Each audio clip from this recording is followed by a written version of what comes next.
Inspiring and informative, the Design Your Success podcast, a production of Naga Digital. This is the show that leaves you motivated and ready to take action, so you can design the life and business success you desire. And now, here is your host, Nancy. Well, hello there. Welcome back. If you're a subscriber or you're familiar with this podcast, I'm so glad you tuned in again. It's been a while since I published one of these. And if you're new, hi there, I'm Nancy, and this podcast has been on an indefinite hiatus. And what that means is I started podcasting 2014. That's 11 years ago. And at some point, I believe during the pandemic and then shortly after, I wasn't doing it so consistently. I will spare you the boring details, but well, life has been lifing like it lies for everybody. But here we are again. As I mentioned on the last episode that I published, I wasn't closing down the show, so I left the door open in case inspiration hits or I want to jump back on.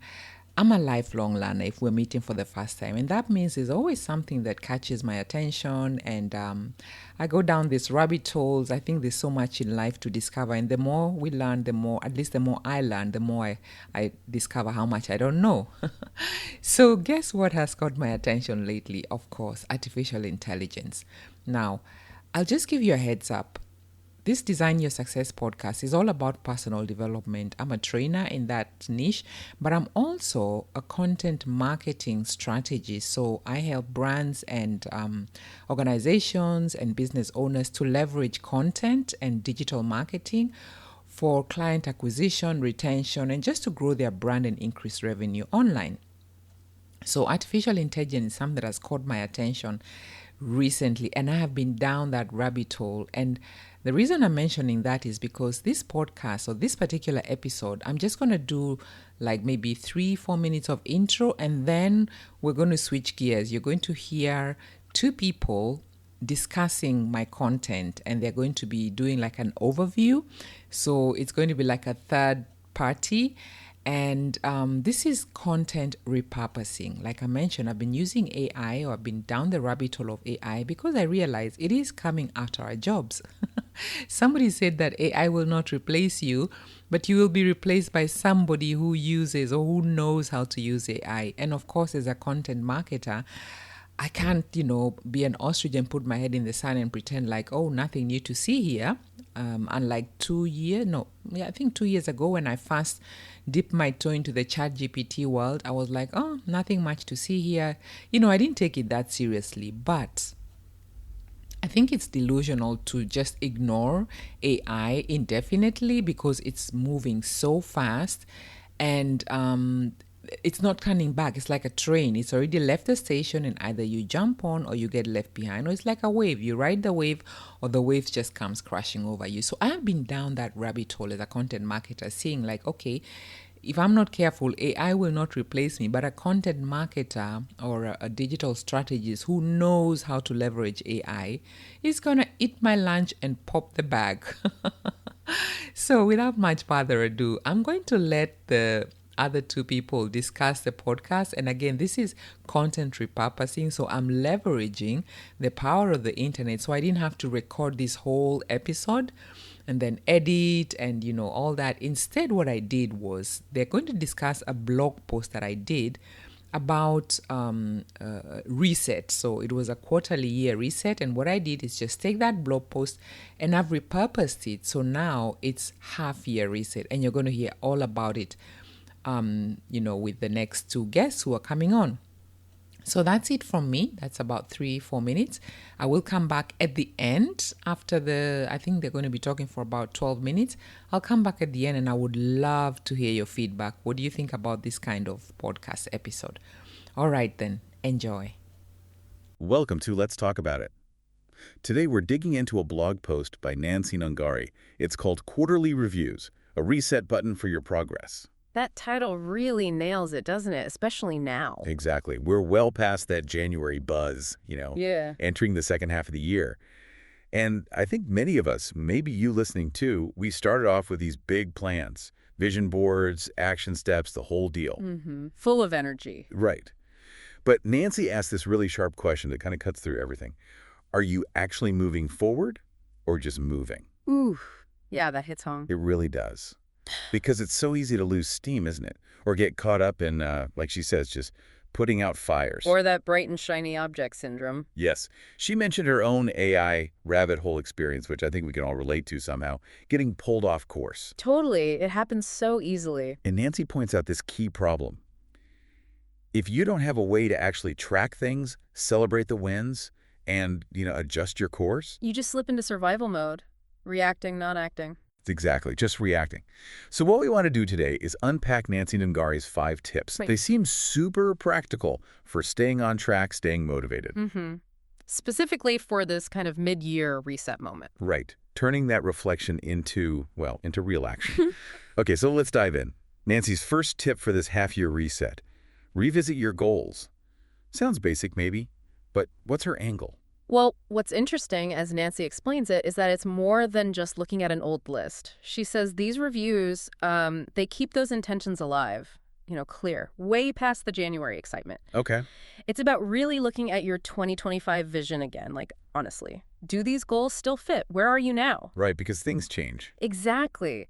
And this is key, she says. You have to be willing to adjust them, and crucially, without chasing some idea of perfection. The perfection trap. I know that one. We all do. I think many people get stuck there. They feel like changing the plan means they've failed somehow. Yeah. But Nancy's point is, progress isn't about sticking to a rigid plan. It's about keeping momentum from a big picture, purpose-led perspective. So it's like smart adaptation, not giving up. Precisely. It's recognizing life happens, things shift. Sometimes the smartest move is a pivot, not just stubbornly sticking to page 1. It's strategy. That makes a huge difference in how you think about it. And she had this analogy that really clarifies it, doesn't she? Yeah, it's brilliant. Nancy compares having a yearly vision without these half-year check-ins to, driving without a GPS. Okay, I get that immediately. Right, think about it. You set off on a long trip, but you never check the map. Never see if there's a detour or a better route. You could be driving really fast, but in the wrong direction. Exactly. You might feel busy, feel like you're making progress, but are you actually getting closer to where you wanted to go? Good point. So her point is you absolutely need to reassess regularly. Make sure you're actually on track towards your destination, not just, busy being busy. Ensuring your actions are intentional, aligned. Yes. That flexibility is vital for actually getting there in the long run. I love that GPS visual. So clear. Okay, so once we've checked the map, so to speak, Nancy's second tip is interesting. Celebrate when you elevate. Mm-hmm. This feels different, like it goes against the grain of always pushing for the next thing. Why is this celebration piece so important? It's so important because, as Nancy points out, acknowledging your progress, even the tiny wins, she calls them, that's what fuels your confidence. It keeps you inspired for the long haul. Okay. And she makes this really sharp observation that high achievers skip this part. Oh, really? Why? They're just so focused on the next goal, the bigger thing. They hit a milestone, and immediately the goalpost moves. They never actually pause to take it in. Right, I can see that. It can lead to burnout, I bet. Definitely. And just feeling like you're never quite there. So Nancy really advocates for enjoying the journey and self-validating all progress. Self-validating. So it's not necessarily about external praise? Not always, no. It can be quiet, internal. Just recognizing for yourself, hey, I did that. I achieved that. It reinforces your belief in yourself, your capabilities, that intrinsic motivation. Ah, okay. And it's not just personal. Nancy mentions how this half-year review is a great chance for teams, too, to look back, acknowledge what's been achieved together. That really boosts morale, engagement. Yeah, that shared sense of accomplishment. So what kind of things are we talking about celebrating? Like examples? Sure. It could be finishing a tough project, or maybe hitting a sales target, or even something personal like sticking with a new habit for a whole month. That's progress. True. Habits are hard. They are. And Nancy shares some personal examples, like taking time to really let achievements sink in, maybe sharing them with friends or family. That boosts well-being. And my absolute favorite part, she actually suggests incorporating dance moves. Huh? Seriously? Yeah.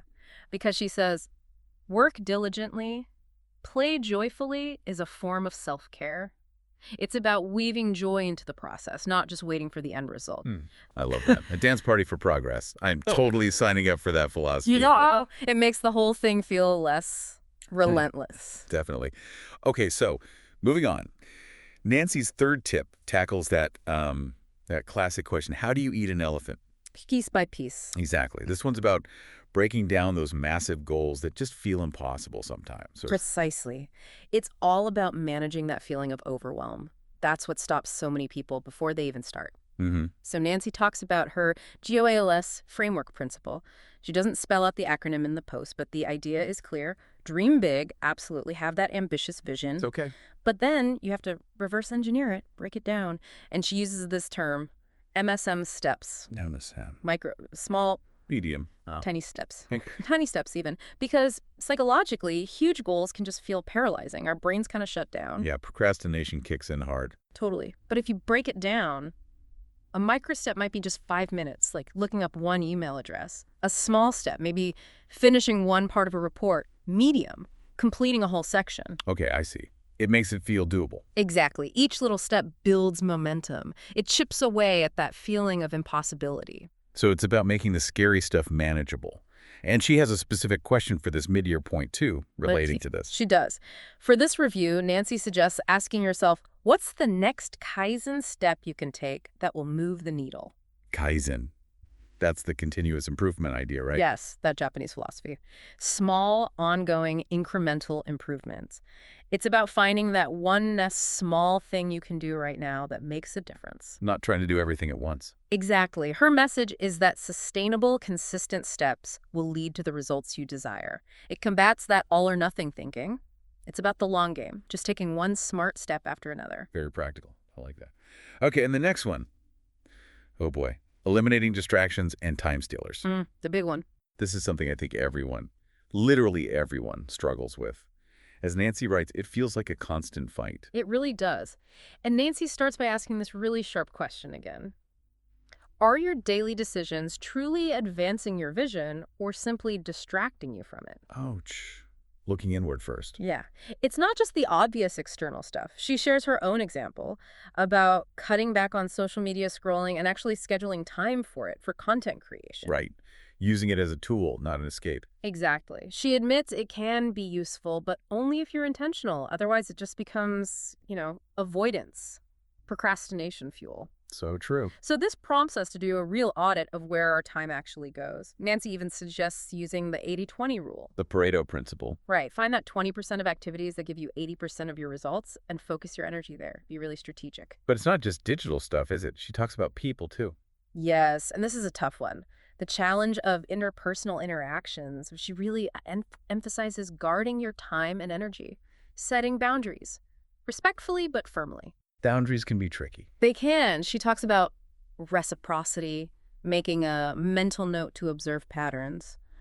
Are you always the one giving in certain relationships or commitments? Is it draining you?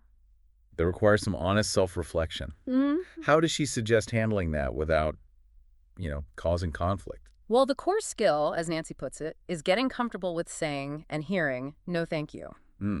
Simple, but not easy. Not easy at all, but essential. Politely declining things, delegating, automating, anything that doesn't align with your main goals right now. It's not about being unkind. It's strategic self-preservation. Protecting your focus, your energy. Exactly. Those are your most valuable resources. You have to channel them effectively. It takes practice, for sure. Definitely. Okay, so we've revisited goals, celebrated wins, broken things down, guarded our time. But what if, the first half of the year just didn't pan out as plans? What if things went sideways? Right. This is where Nancy's final tip comes in. Recalibrate with the vision board. And this is where she addresses those feelings of setback or, failure. Okay, how does she frame that? This is really powerful, I think. She reframes failure completely. It's not a personal flaw, not the end of the road. It's just feedback. Feedback. Information. Exactly. Information you can use to adjust, to learn, to get better. And she uses another great analogy here. The vision board is like a plant. It needs time to take root. Meaning you shouldn't keep changing it constantly. Well, yeah, constantly ripping it up and starting over isn't helpful. That disrupts progress. But, and this is the crucial part, that doesn't mean the vision itself is set in stone. It's not rigid. Oh, okay. So there's a balance. Exactly. And Nancy says this mid-year review is the perfect time to do that refining, that refreshing, that realignment. Because maybe your goals changed. or new things came up. Precisely. Maybe your initial goals evolved naturally. Maybe amazing new opportunities popped up that you couldn't have possibly planned for back in January. Right. So instead of feeling like you have to trash the whole thing and start from zero, which is super demoralizing, Nancy suggests you adjust with intention. How? Like, what does that look like practically? It could be updating some images on your board, adding new power words or vision statements that feel more relevant now, maybe just shifting the priority of different goals to reflect where you are today. So the vision board becomes more like a living document. It evolves with you. Exactly. It's a much more forgiving and realistic approach than just sticking rigidly to plan A no matter what. Yeah, much more adaptable. And she wraps it up with this insight. Success isn't a one-time decision, it's a series of course corrections. I like that. Course corrections. It really emphasizes that flexibility isn't weakness, it's actually what keeps the journey alive, keeps success possible. Your vision board, as Nancy says, isn't supposed to be carved in stone. Ideally, it's a representation of your dreams in action. Dreams in action, dynamic, adapting. Yes, it's your roadmap. And roadmaps sometimes need updating based on the actual territory you're covering. It turns disappointment into useful intelligence. Wow. Okay. So that's Nancy Nungari's guide. It feels incredibly practical, but also quite deep. Using this half-year review is a real reset. It really is. More than just ticking boxes, it's a philosophy. Yeah. And Nance's core message just comes through so clearly in all of it, this midpoint. It's not for regret. It's a chance to reset, refocus. And move forward with fresh energy. Exactly. With inspiration and purpose. She has these really encouraging words, too. Your vision is possible. There are opportunities to be discovered, and the year is still young. Let's make it count. Love that. The year is still young. Yeah, and it really leaves us with a question, doesn't it? For you listening. How are you going to celebrate your wins from the first half, even the small ones? And maybe more importantly, what's that one small, manageable step, that next Kaizen step you can take, maybe even today, to recalibrate your vision for the rest of the year? Exactly. That's the key, isn't it? Turning these thoughts into actual meaningful action. Well, thanks for joining us for this deep dive into Nancy Nungari's wisdom. We really hope it helps you make the rest of your year truly count. All right, so that was it for today. I really hope you enjoyed this episode. And as I mentioned, I'd love to hear your thoughts. As usual, just head on over to my website, dyspodcast.com or nagacoaching.com. And if you hit the blog podcast tab, then you will see the episode there. And there's a space for you to write your comments. I'd really, really covet your thoughts on this kind of podcast. Now, here's the thing. You know, if I was recording that whole thing my own, would have taken much longer because, you know, you speak into the microphone and then I'm checking my notes and it basically just takes much longer than the repurposing what I've just done, which is get two other people to summarize my blog post, which incidentally will be also, it will be under the show notes of this particular episode. And previously, such an episode would have taken me it takes about 2 hours for a half an hour podcast from post-production, pre-planning, and then uploading and the artwork and everything. But with this kind of what I'm experimenting with now, it's taken me about 10 minutes. That's the power of artificial intelligence. I'm clearly not going back. What I mean by not going back, I definitely intend to leverage it, especially for content repurposing, because this was a written blog post. And although I've not been doing audio content, as in publishing podcasts, I've been regularly blogging, like every bi-weekly. So I've still been creating my content and went into other things like speaking and training. But my passion is writing. I love to write. So that was just something I do very naturally. But the beauty now is that we can take written content, if you have anything that's written, and you can repurpose it into audio without setting up the whole, behind the scenes. If you're a podcaster, you know what I mean. It is a labor of love. It's a lot of fun, but it is a labor of love. But on the flip side, it has the content has more of a lifetime, People are always discovering new content. I still get downloads even if I'm not podcasting regularly. So, there are pros and cons. There's a bit of work that goes into it, but the return on, I won't say return on investment, return on time is definitely, it's amazing, much better than being on social media, for example. But nothing beats having your own website. I'm a firm believer having your own website is your real estate, which is something I'll be talking about on my other website as far as content marketing is concerned. So if you're interested in learning about why you really, really need to stop putting all your eggs in the social media basket. A lot has been going on, and I'll be talking about that on that website. So if you're interested, go to nagadigital.com and you will find all the stuff about content marketing. But again, like I said, AI is here to stay. It's not going anywhere. If anything, it's moving really, really fast, and I'm not about to be left behind. So obviously I can't compete with robots, but I can definitely use it to leverage and to save time, which is like what I've done with this podcast. So again, I hope you enjoyed it. And by the way, there is a resource on the topic of today's episode, which was media reset.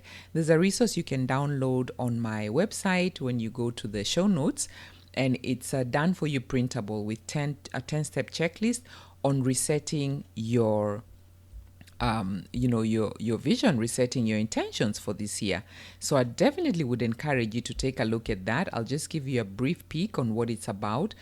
It's, first you check in with yourself. So it's a 10-step checklist, media reset.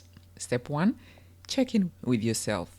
And then step 2 is review your goals from the last 6 months. And then step 3 is identify and celebrate your wins and your steps. Because sometimes we think, I don't have a win. But did you take some steps? If you did, celebrate that. Then number 4 is put together a 6-month vision board. And I recommend my books on Amazon on vision boarding. Then step 6 is choose intentions for the next 6 months. So you want to turn your vision statement into intentions. Then number 6 is create new goals that are aligned with the intentions and with your vision statement. Number 7, choose habits and a new routine that will support the goals and the intentions that you have. Number 8, explore new inspiration for your next 6 months. And 9 is work on resetting your mindset. And then number 10, as we always say here, action. E steps, inspiration plus application results in transformation. If we're only taking in knowledge and information, but we're not doing anything with it, nothing happens. And we deceive ourselves, as the Bible says, if you're not a doer of the word, you deceive yourself because you think, I know that already. But it's not what we know. It's what are we doing with what we already know. So on that note, thank you so much again. I really appreciate you. If you're a returning listener, thank you so much for sticking with me and being faithful even when I dropped off. But I did say I was dropping off. And if you're new here, hey, welcome. Stick around or binge listen to some past episodes. And most importantly, go check out the blog and podcast over at nagacoaching.com, and let's get to know each other a bit more. I'd love to hear from you. Enjoy the rest of your day. It's hot summer here with a temperature almost 40 degrees. That's even hotter than Kenya, but hey, I'm not complaining. I'm a summer baby. I'm born in summer, so I'm in my element. With that said, here's to wishing you all the best, and remember, you can live by design and not by default. I'll talk to you on the next one. Bye-bye.